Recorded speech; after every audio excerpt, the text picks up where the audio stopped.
वीर्यं करवावहै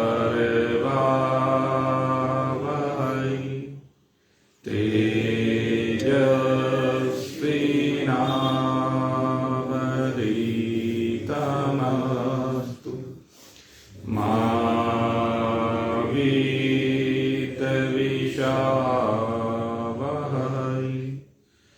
ओम शांति शांति शांति।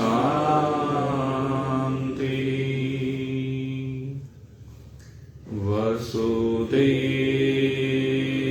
सुतं देवं कंसचाणूरमर्दनं देवकी परमानन्दं कृष्णं वन्दे जगद्गुरुं।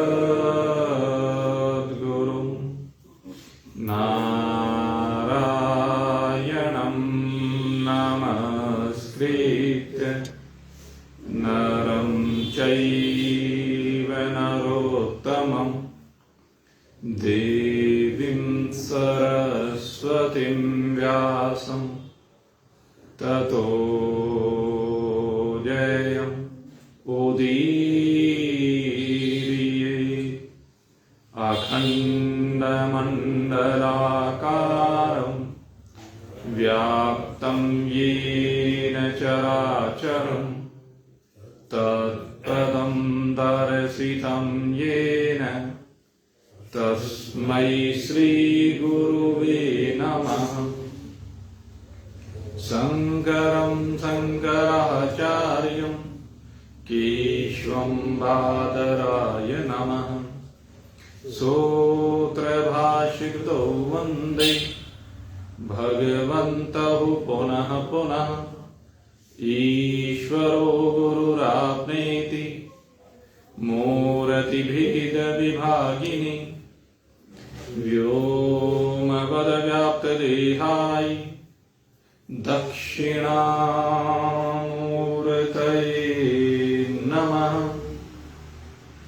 ॐ पूर्णमदः पूर्णमिदं पूर्णात् पूर्णमुदच्यते पूर्णस्य पूर्णमादाय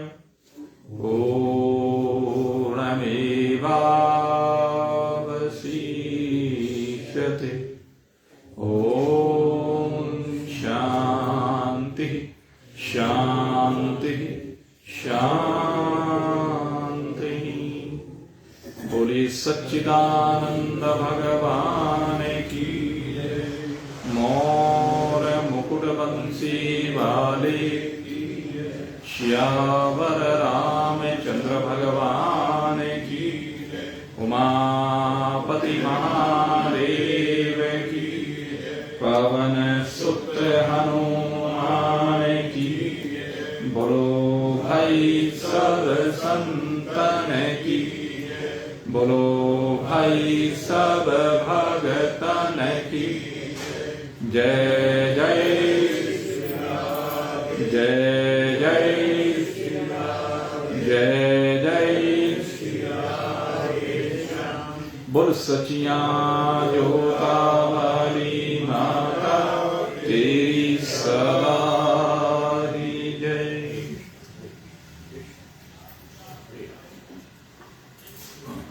परम सौभाग्यशाली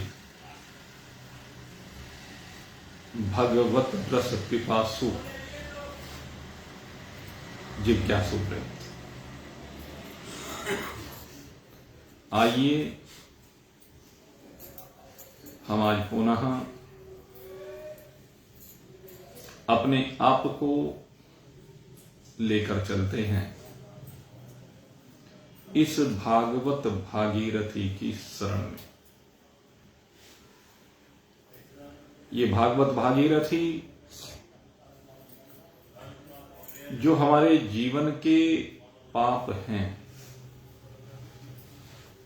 उनको धोने का काम करती है। और जब हमारे जीवन के पाप धुल जाते हैं तो जीवन में पुण्य शेष रह जाते हैं, और जिसके जीवन में केवल पुण्य मात्र शेष रह जाते हैं उसके जीवन में केवल अनुकूलताएं होती हैं। और ये अनुकूलताएं अगर एक साधक के जीवन में उपलब्ध हो जाए तो वह साधक निरंतर आगे बढ़ने लगता है। वह साधक शीघ्र ही अपनी मंजिल पर पहुंच जाता है, क्योंकि जीवन में से विक्षेप धीरे धीरे समाप्त होते चले जाते हैं। तमोगुण का ह्रास हो जाता है, रजोगुण निवृत्त प्राय हो जाता है, और सतोगुण इसे ज्ञान की ओर आमुख करता है। जब सतोगुण इसे ज्ञान की ओर आमुख करता है तो उस ज्ञान को प्राप्त करने के साथ साथ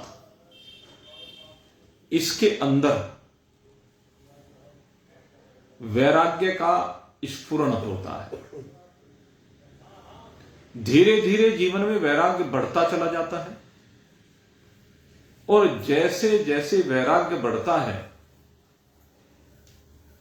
इसकी निर्लिप्तता स्वतः ही सिद्ध होने लगती है,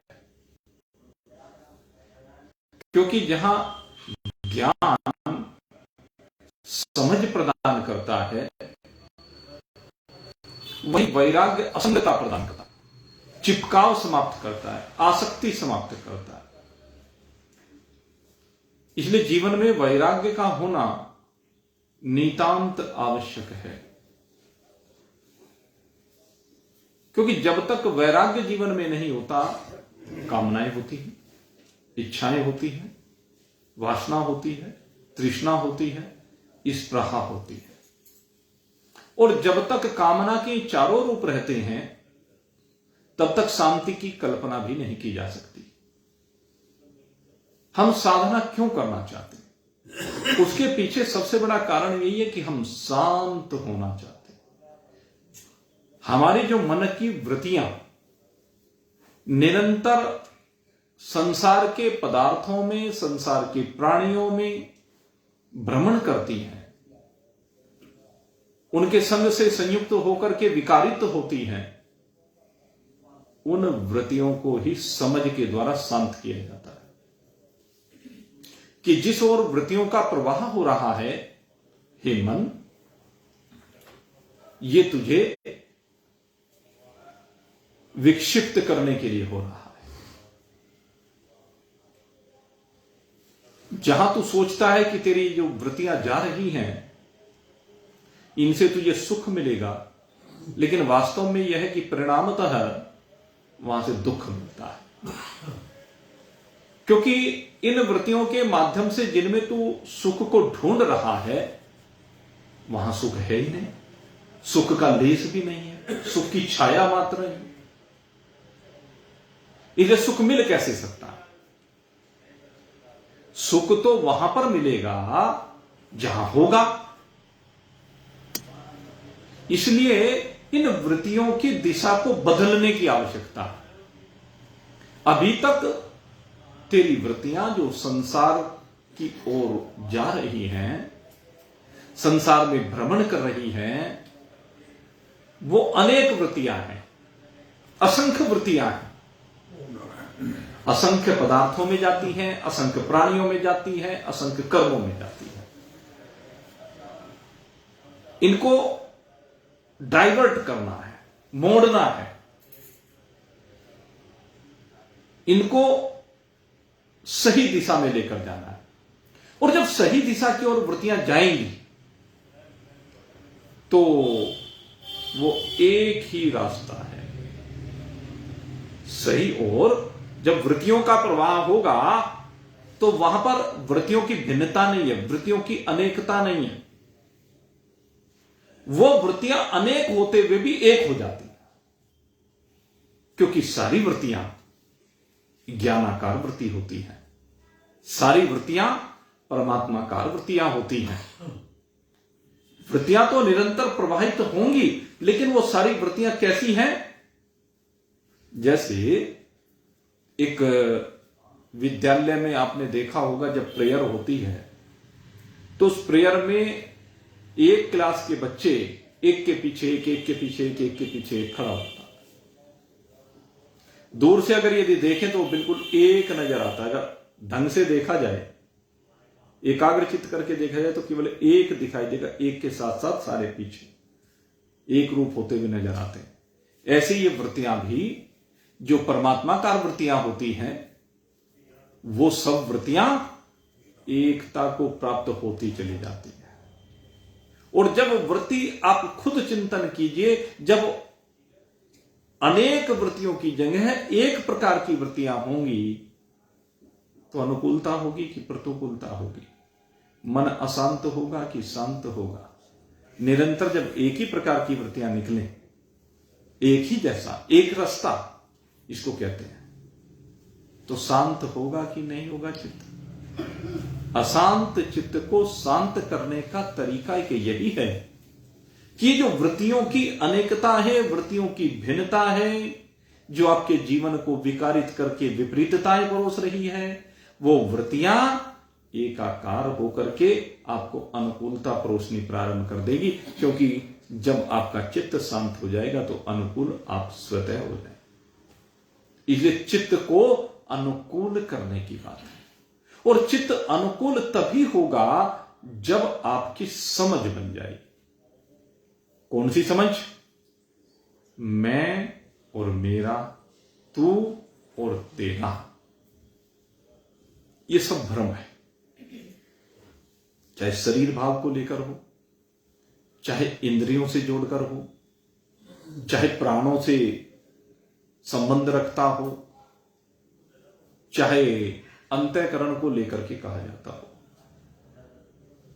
या पंचभूतात्मक पदार्थों को लेकर के कहा जाता हो, या पंचभूतात्मक शरीरों को लेकर कहा जाता हो। यही तो है मैं मेरा तू तेरा। कहते हैं मैं मेरा तू तेरा, यही बंधन है।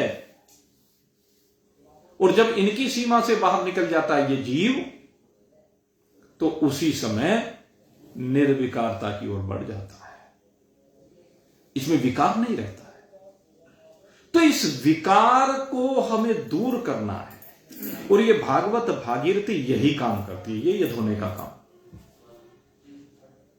भागवत भागीरथी भगवान के 24 अवतारों की लीलाओं का, कथाओं का, कृपा का, आशीर्वाद का, जो भी आप कहें, भगवत कृपा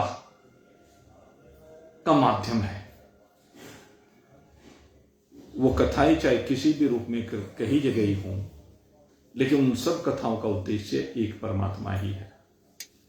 वो चाहे सनकादिक ऋषियों के माध्यम से कहो, नारद जी के माध्यम से कहो, अवधूत दत्तात्रेय जी के माध्यम से कहो, ऋषभ देव जी के माध्यम से कहो, कपिल भगवान के माध्यम से कहो, या अन्य भगवान के जितने भी अवतार हैं, वो सब एक ही भगवान की ओर ले जाते हैं कि अनेक की ओर ले जाते हैं।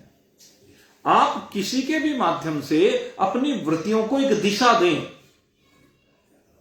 किसी के भी उपदेश से अपने जीवन को उस ओर मोड़े, तो आप देखेंगे कि वो सारे के सारे रास्ते जाकर के एक ही जगह पर मिल जाते हैं।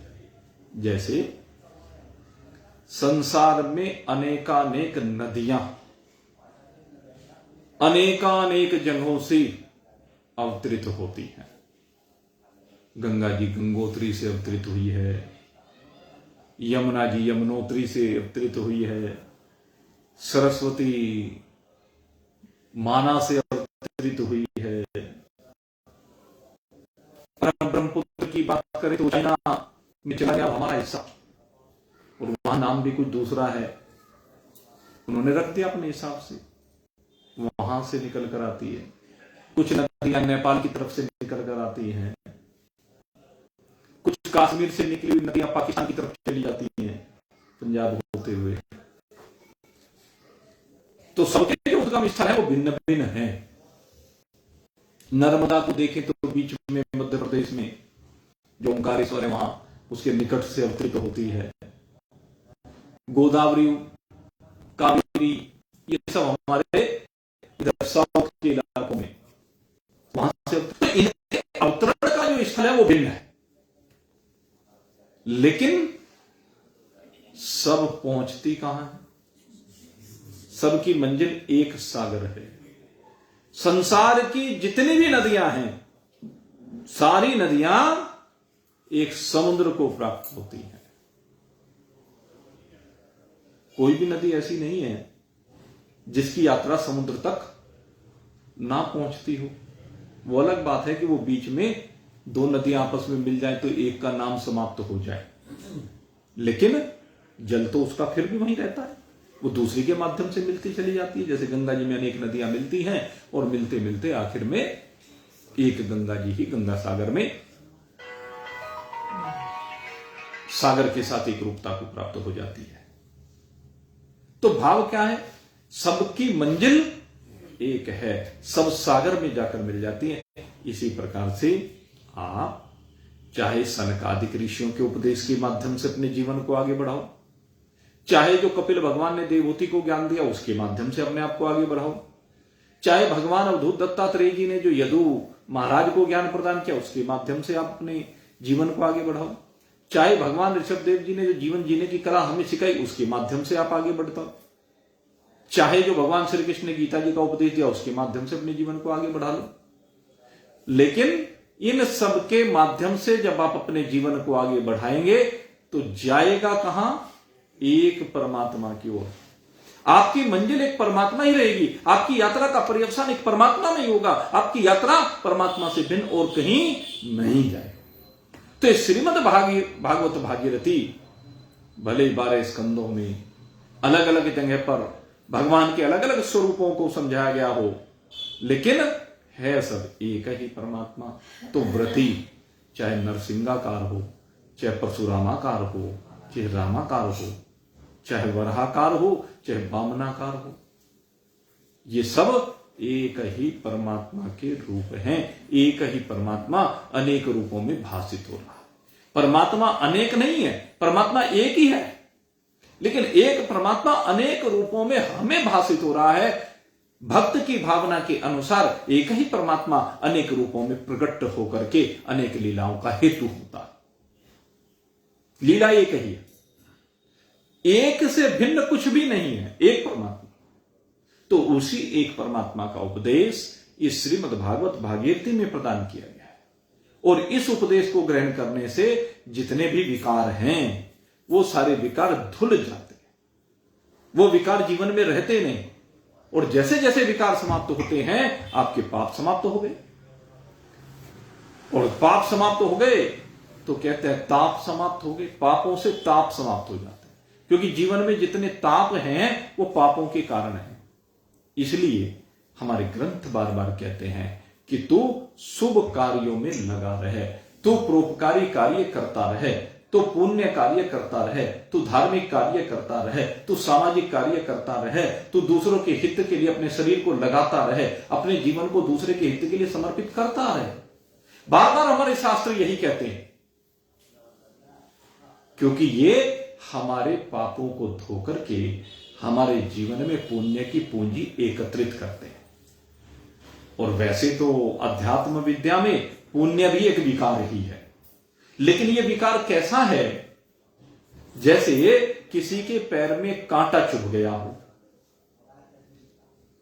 अब कांटा चुभ गया तो कांटे को निकालने के लिए दूसरे कांटे का सहारा लेना होता है। ऐसे पुण्य रूपी विकार ऐसा विकार है, इस पुण्य रूपी विकार के द्वारा ही हम समस्त विकारों को निकाल देते हैं। और जैसे कांटे से कांटे को निकाल करके दोनों कांटों को दूर फेंक दिया जाता है, ऐसे ही ये पुण्य कर्मों के माध्यम से जीवन को सात्विक बना करके इस सात्विक जीवन के कांटे से इस सतोगुण के विकार को भी निकाल करके दूर फेंक दिया जाता है और उसके बाद रह जाता है केवल एक निर्गुणा समत्व, एकत्व, केवल परमात्मा। तो ये परमात्मा ही हमारी एक वास्तविकता है। इसी परमात्मा के द्वारा स्वरूप धारण करके भगवान श्री हरि नारायण रूप में ब्रह्मा जी को उपदेश दिया गया। श्री सुखदेव जी परीक्षित जी को कह रहे हैं, हे परीक्षित, ब्रह्मा जी ने जब भगवान के सन्मुख प्रार्थना की कि हे प्रभु, मैं आपके मर्म को जानना चाहता हूं। क्यों? क्योंकि सृष्टि की संरचना करनी है। अब अगर यदि सृष्टि की संरचना करने से पहले मैंने आपके मर्म को नहीं जाना, आपके वास्तविक स्वरूप को नहीं समझा, आपकी समस्त विभूतियों को ना जान पाया, तो मैं भली प्रकार से सृष्टि की संरचना नहीं कर सकता। इसलिए मैं चाहता हूं कि आप अपने स्वरूप का मर्म स्वयं मुझे स्पष्ट करें, जिससे कि मैं भली प्रकार से इस सृष्टि का सृजन कर सकूं, इस सृष्टि के पालन का सिस्टम बना सकूं, इस सृष्टि के लय करने के तरीके को समझ सकूं। तो जब ब्रह्मदेव ने कहा कि हे प्रभु, अब ऐसा ज्ञान आप मुझे दीजिए, अपनी ऐसी कृपा मुझ पर कीजिए कि मैं सजग रह करके सावधानी के साथ आपकी जो आज्ञा हुई है सृष्टि सृजन की, उसे मैं कर सकूं। तो प्रभु मेरे ऊपर कृपा कीजिए।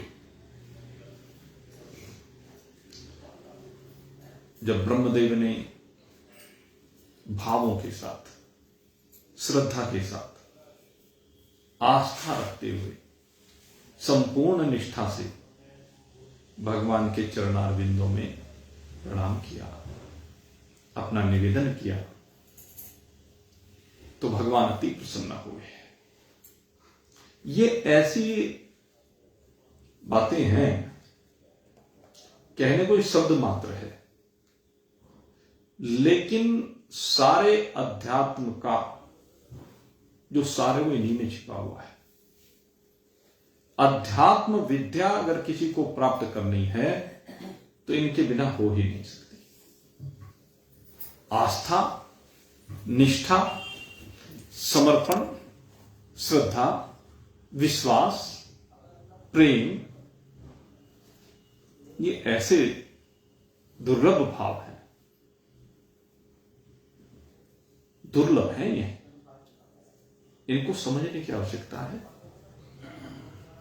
एक निष्ठता, ब्रह्मा जी एक निष्ठ हो गए भगवान के प्रति, उनके अतिरिक्त और कुछ नहीं, कहीं और दिमाग नहीं। अर्जुन भगवान श्री कृष्ण के प्रति एक निष्ठ हो गया।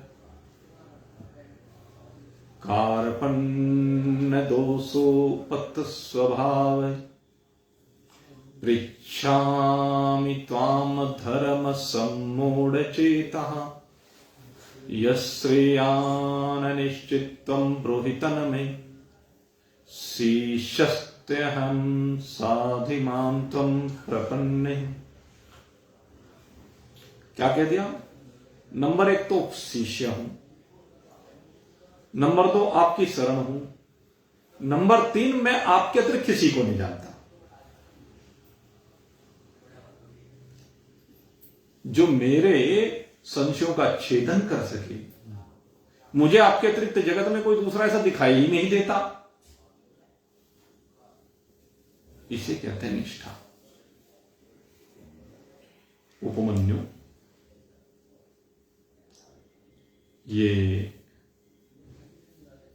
बड़ा आज्ञाकारी शिष्य है। उपनिषद में एक कथा आती है कि बरसात हो गई। बरसात होने पर गुरुजी ने कहा गुरुकुल में कि भाई बरसात हो रही है, जरा एक बार जाकर देख कर आओ। पहले क्यारियां बनी होती थी, बरसात के पानी से ही फसलें हुआ करती थी, तो उस पानी को रोका जाता था कि जाओ और जाकर के देख करके आओ, कहीं कोई डोल टूट ना गई हो, उसको ठीक कराओ। किसान लोग ऐसा ही किया करते थे पहले। अब वो पन्ने चला गया और जाकर के उसने देखा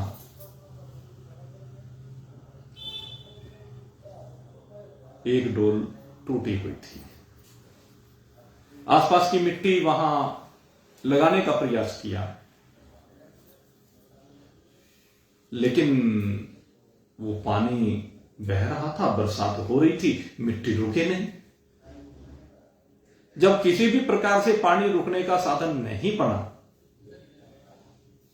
तो गुरु का आदेश था कि पानी रोकना है। अपने आप ही लेट गया, सारी रात उस डोल पर लेटा रहा, भरी बरसात में बेसुध होकर के वहीं पड़ा रहा। प्रातःकाल हुआ, गुरुजी ने देखा, रे वो कहां है, वो बालक कहां गया। अब बालक दिखाई नहीं दिया तो सहपाठियों से पूछा कि जी आपने भेजा था उसको डोल और पानी रोकने के लिए, कि वो तो आया नहीं तब से। कि नहीं, उसका तो कुछ पता नहीं, चलो भाई देख के आओ। तो गए, जाकर देखा तो बेसुध पड़ा। जाकर गुरु ने उठाया, सेवा शुश्रूषा की, ठीक हुआ। उसी उपमन्यु के ऊपर कृपा हुई, और ऐसी कृपा हुई गुरु की कि वो उनका प्रिय शिष्य हुआ। कारण गुरु के वाक्यों में विश्वास है, या गुरु की आज्ञा बस पूरी करनी है, चाहे कुछ भी हो जाए, इतना समर्पण है।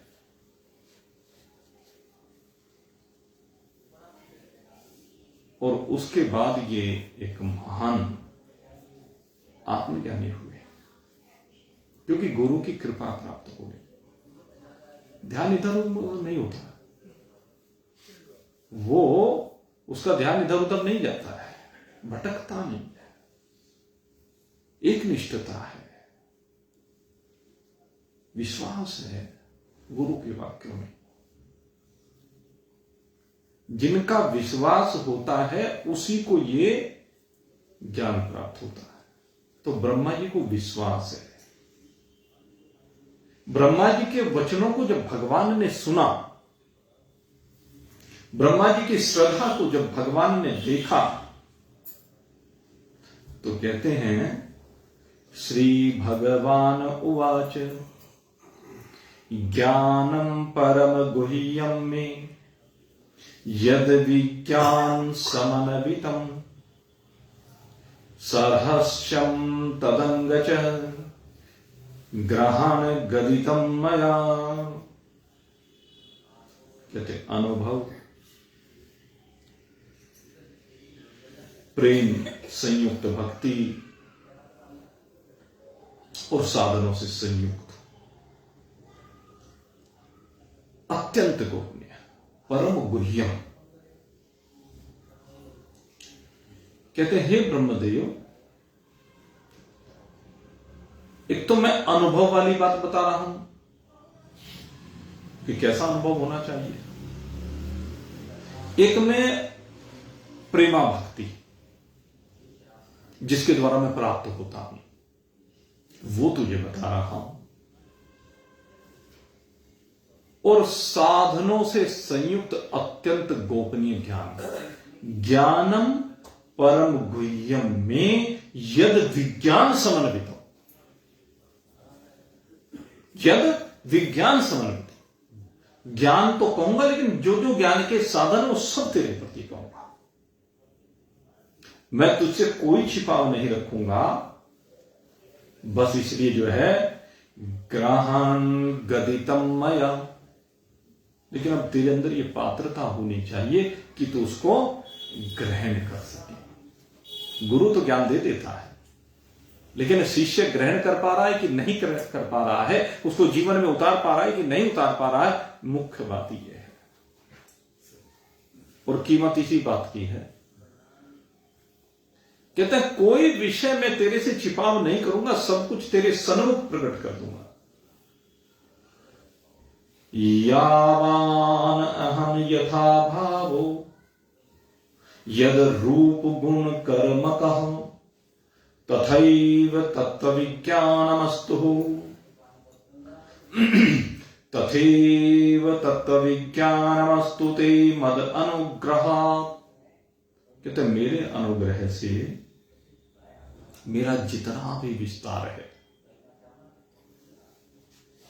विस्तार क्या है, अनंत है, लेकिन फिर भी विस्तार की बात कर रहे हैं। देखो ये बड़ा गोह्य रहस्य यहां पर छिपा हुआ है।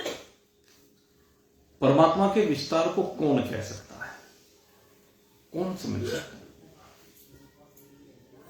परमात्मा का विस्तार कहां तक है ये कोई जान ही नहीं सकता, देख नहीं सकता, क्योंकि परमात्मा अनंत है।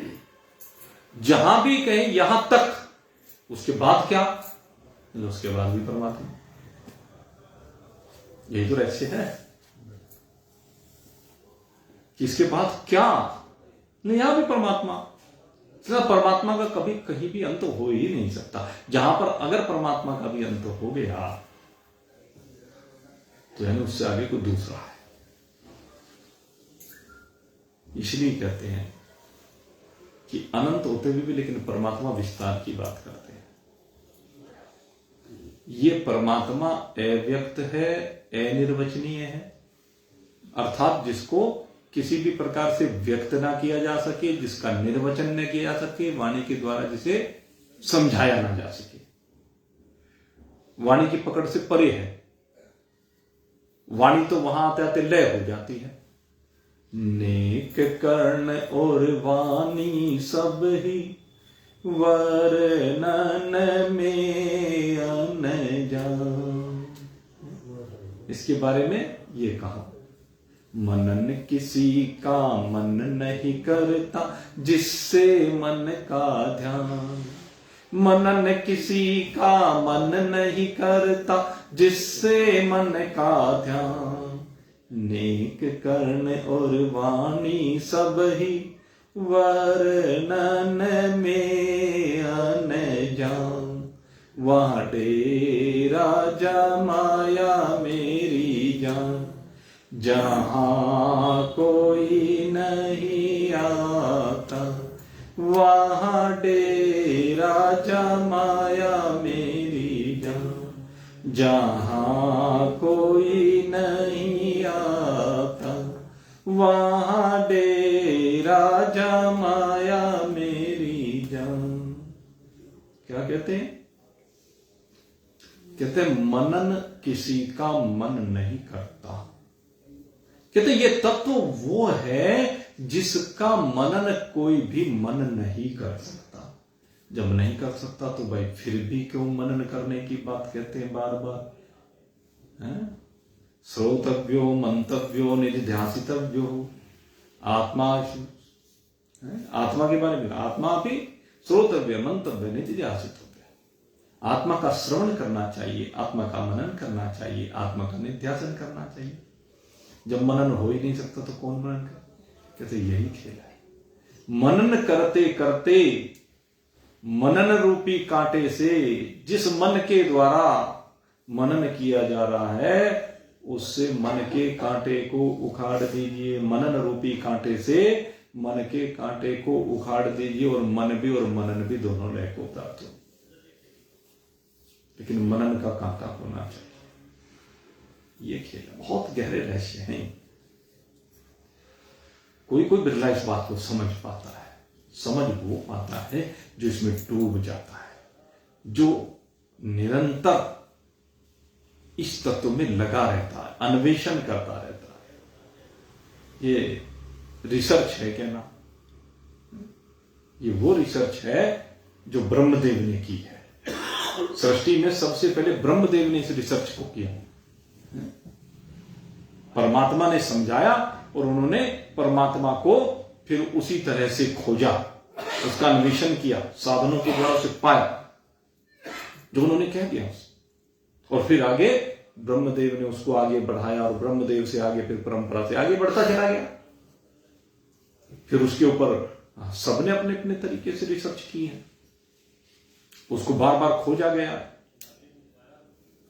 तो ये परमात्मा तत्व मन के मनन से परे है, लेकिन जब तक मनन नहीं करोगे तब तक वहां पहुंच भी नहीं सकते।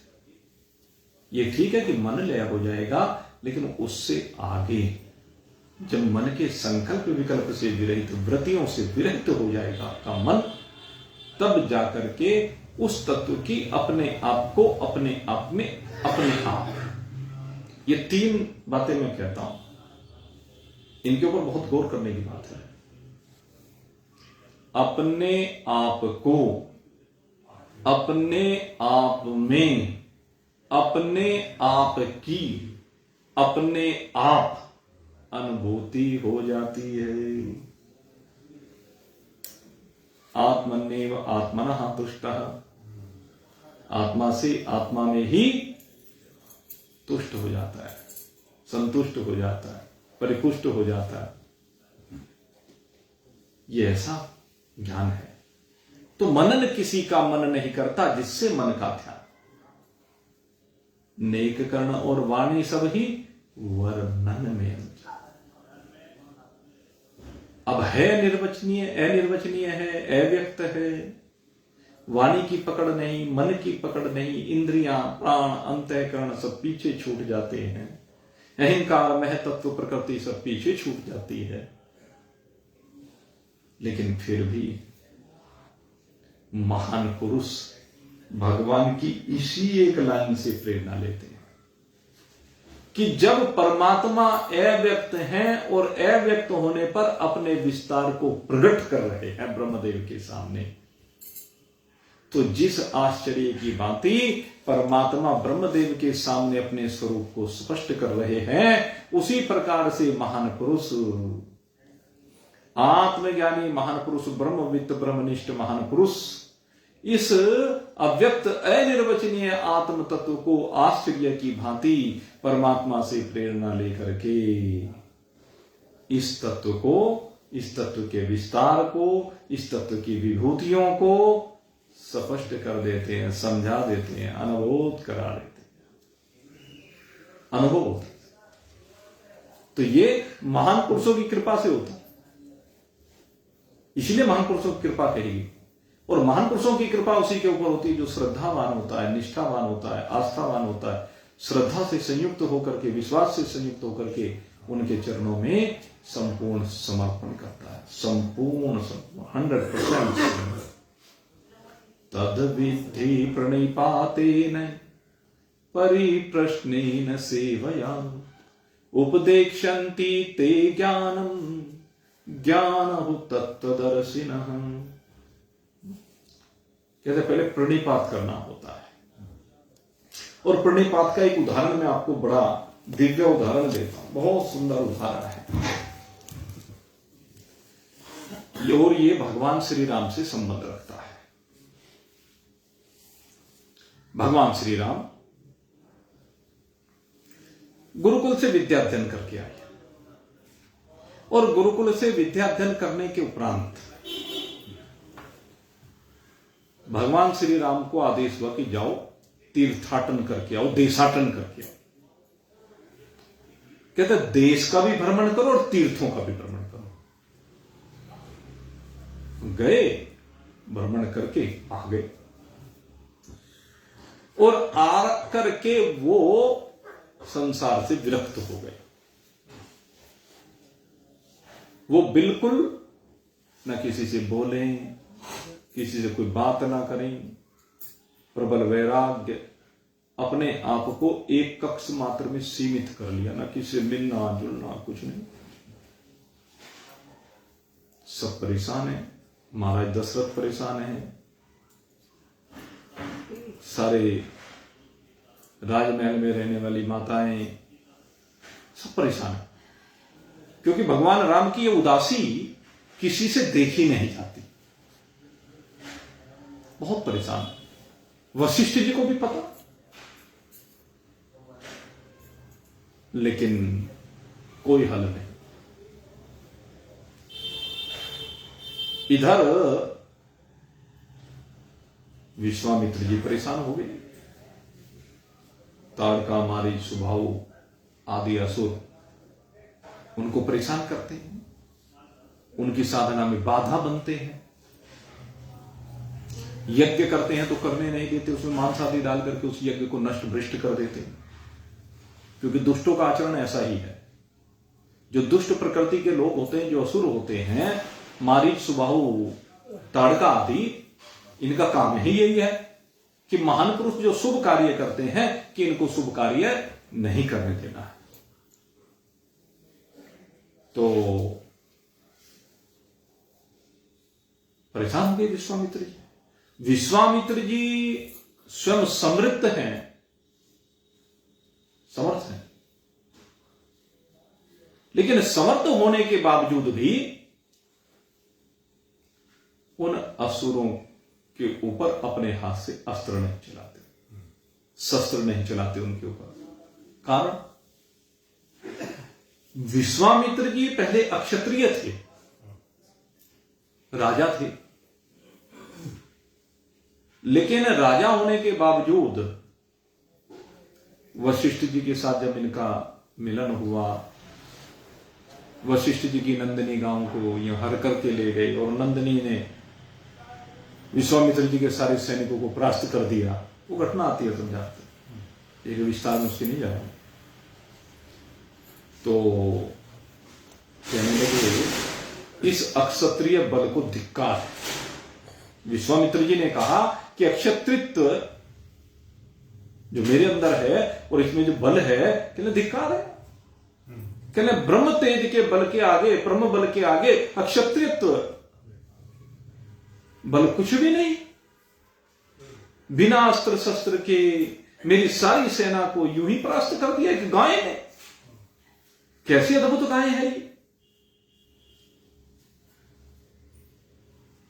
तो उसी दिन से संकल्प कर लिया कि मुझे इस राजा पने का क्या करना है, मुझे नहीं क्षत्रिय रहना है, मुझे तो अब ब्रह्म तेज से संयुक्त होना है। पहले इस तरह से परिवर्तन हो जाया करता था। विश्वामित्र जी अक्षत्रिय से ब्रह्मत्व की ओर बढ़ने लगे। ब्रह्मत्व के जो गुण हैं, जो तपस्या है, वो करनी प्रारंभ कर दी। ब्राह्मण के लक्षणों में तप जो है, साधना, ये सबसे महत्वपूर्ण मानी गई है। त्याग, तपस्या, धैर्य, दया, प्रेम, ये सब ब्राह्मणत्व के लक्षण हैं। अब विश्वामित्र जी उन लक्षणों से संयुक्त होना प्रारंभ कर देते हैं। धीरे धीरे अक्षत्रित्व के स्थान पर ब्रह्मतेज बढ़ने लगता है। और फिर जैसे जैसे ब्रह्मतेज से वो संयुक्त हुए, शक्ति सामृत होते हुए भी उन्होंने उन असुरों का वध नहीं किया, उनका संहार नहीं किया, क्योंकि जब वो ब्रह्मतेज से संयुक्त हो गए, अब किसी के ऊपर अस्त्र शस्त्र नहीं उठा सकते। संत न छोड़ है संतई, कोटिक मिले असंत। संत जो है, चाहे कितने ही दुष्ट मिल जाए, पापी मिल जाए, लेकिन संत अपने संत चरित्र को छोड़ता नहीं है, अपने क्षमा के स्वभाव को छोड़ता नहीं। विश्वामित्र जी भी नहीं छोड़ा। लेकिन दुष्ट तो रास्ते से हटने तो चाहिए ना। जो साधनों में विघ्न करते हैं, जो महान पुरुषों को परेशान करते हैं, वो रास्ते से हटने चाहिए। ऐसा विचार किया विश्वामित्र जी ने, और उस तेज के कारण, उस तपोबल के कारण, उस ब्रह्म तेज से संयुक्त होने के कारण विश्वामित्र जी को अनुभूत हो गया कि भगवान ने अवतार ले लिया। अब जब उन्हें पता चला कि भगवान श्री राम का अवतार हो गया है तो तुरंत विश्वामित्र जी के भगवान के दर्शन करने के लिए चलता हूं। अब भगवान के दर्शन करने के लिए विश्वामित्र जी चल दिए, कहने लगे भगवान का दर्शन भी होगा और भगवान के माध्यम से असुरों का संहार भी होगा, क्योंकि भगवान ने अक्षत्रिय कुल में अवतरण लिया है। ये उनका धर्म है, क्षत्रिय धर्म। अपनी प्रजा की रक्षा करना, अपनी प्रजा को पापियों से बचाना, ये राजा का धर्म है। तो विश्वामित्र जी तुरंत चल देते हैं और चल करके महाराज दशरथ के पास पहुंचे और दशरथ जी से जाकर के निवेदन किया कि अपने दोनों पुत्र मुझे दे दीजिए। सब जानते हैं इस कथा को। लेकिन दशरथ जी कहते हैं कि भेज तो दूं, आपने जो पढ़ा है वो एक अलग चीज है, लेकिन यहां पर एक विषय आता है भेज तो दूं, लेकिन भेजू कैसे? वो तो कर्महीन हो गए हैं। राम तो कर्महीन है, उदास है, और जो उदास है स्वयं ही, वो कैसे मारी स्वभाव आदि का वध करेगा? जो कर्महीन हो गया है, कर्म से उपराम हो गया है, वो क्या करेगा तुम्हारी सहायता? तो जब विश्वामित्र जी ने सुना भगवान श्री राम के संदर्भ में, तो वशिष्ठ जी की ओर देखने लगे कि हे महामुनि,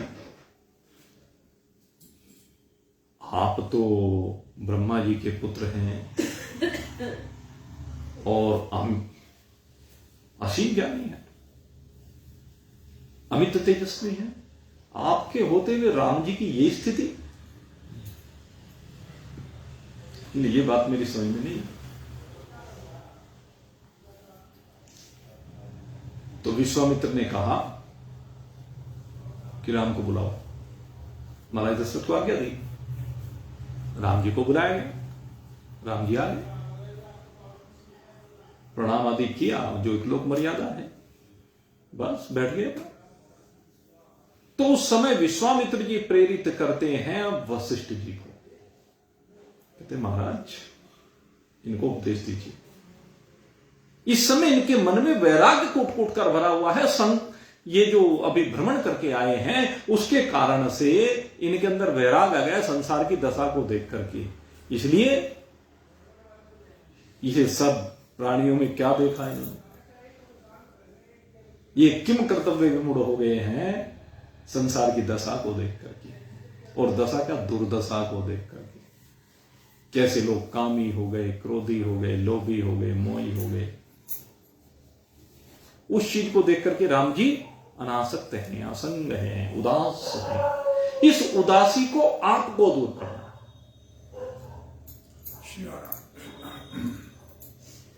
जब इस प्रकार से विश्वामित्र जी ने प्रेरित किया,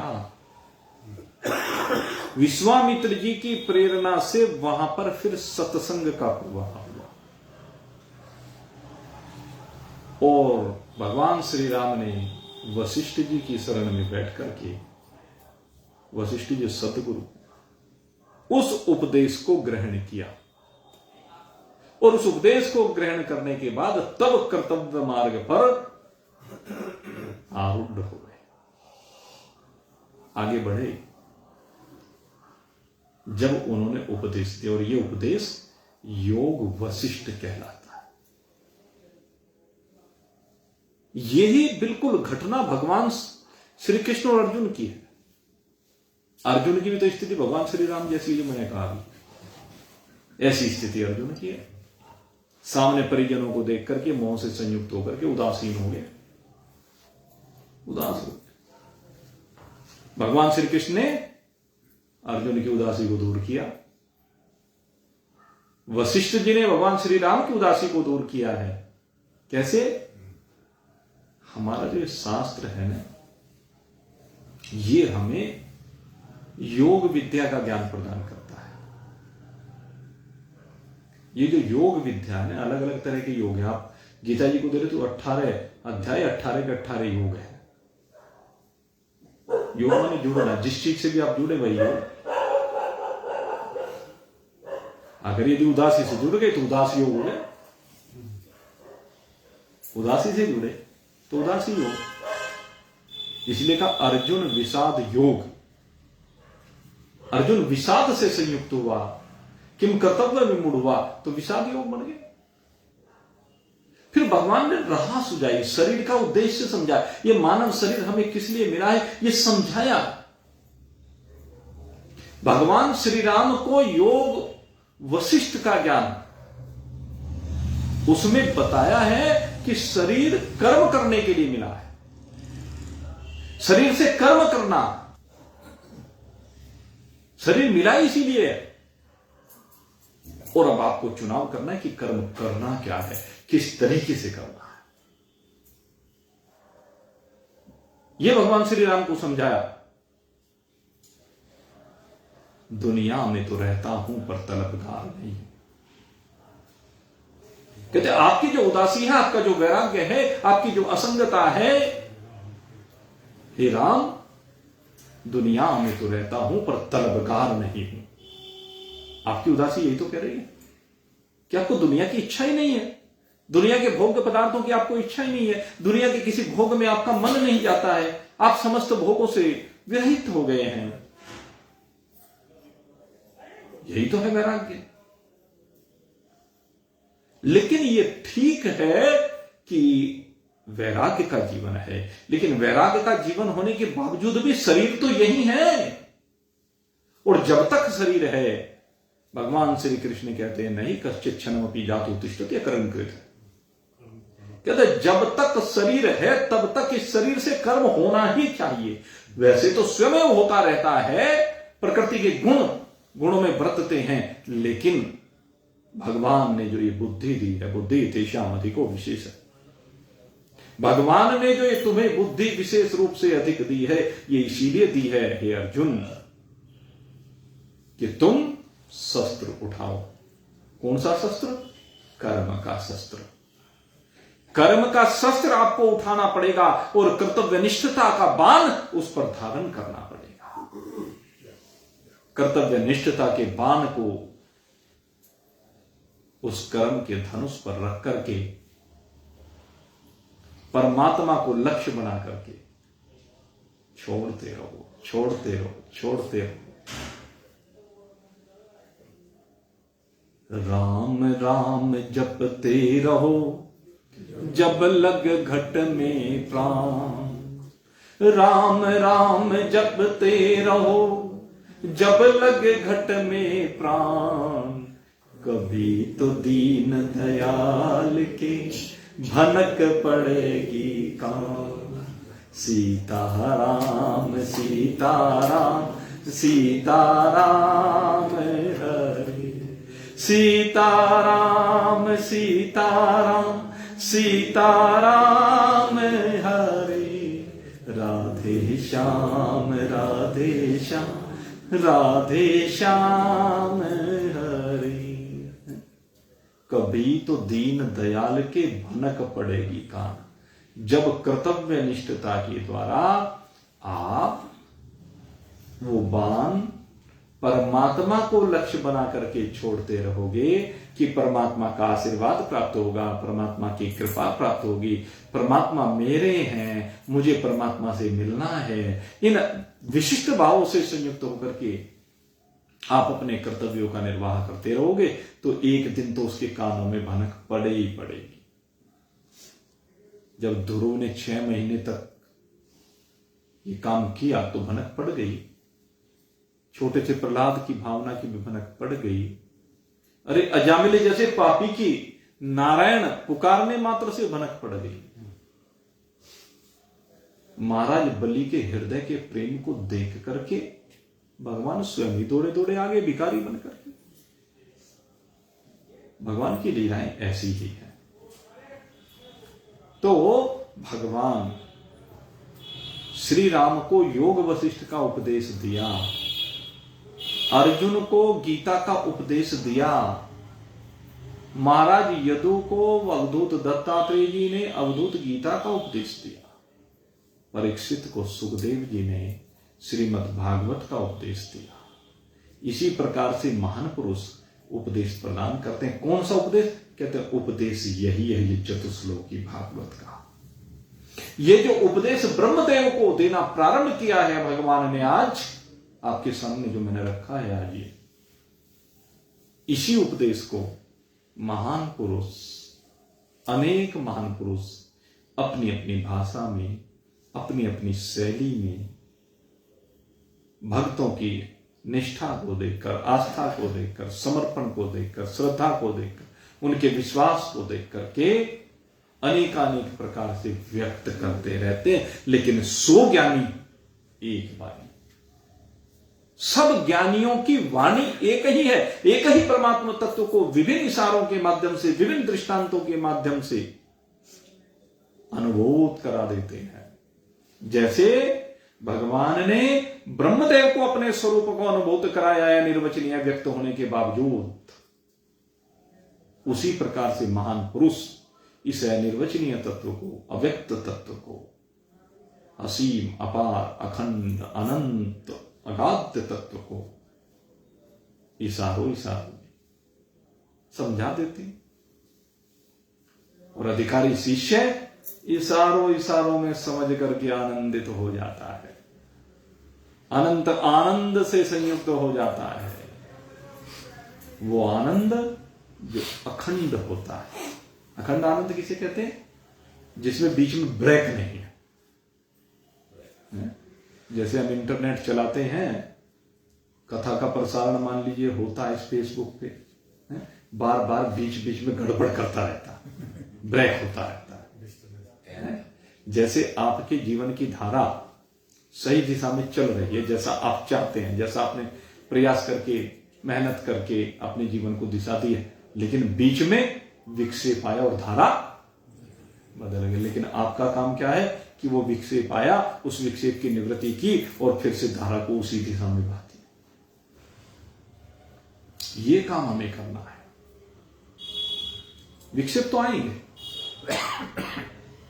लेकिन एक दिन ऐसा आएगा कि विक्षेप आने बंद हो जाएंगे, क्योंकि अधिकांश विक्षेपों का जनक आपका अंतःकरण है। ये अंतःकरण की विभिन्न वृत्तियां हैं। जैसे जैसे ये वृत्तियां हटनी प्रारंभ हो जाएंगी, बच्चों में से हटनी प्रारंभ हो जाएगी। जिस दिन बच्चों से वैराग हो जाएगा ना, बच्चों में से हट जाएंगे। परिवार में जिससे भी लगाव है, उससे जैसे ही वैराग हो जाएगा वहीं से हट जाएगी वृत्ति। व्यापार से जिस दिन वैराग हो जाएगा वहीं से हट जाएगी वृत्ति। आती है ना, जैसे जैसे वो आरती हट जाएगी फिर दोबारा वो बाधा उत्पन्न नहीं करेगी। तो हमारे जीवन में हो सकता है 100 प्रकार की बाधाएं हैं, और 100 प्रकार की बाधा में से एक बात आपकी समझ में आ गई तो 99 रह गई ना, फिर दूसरी समझ में आई तो 98 रहेगी, फिर 97, 96 होते होते एक एक बाधा हटती चली जाती है।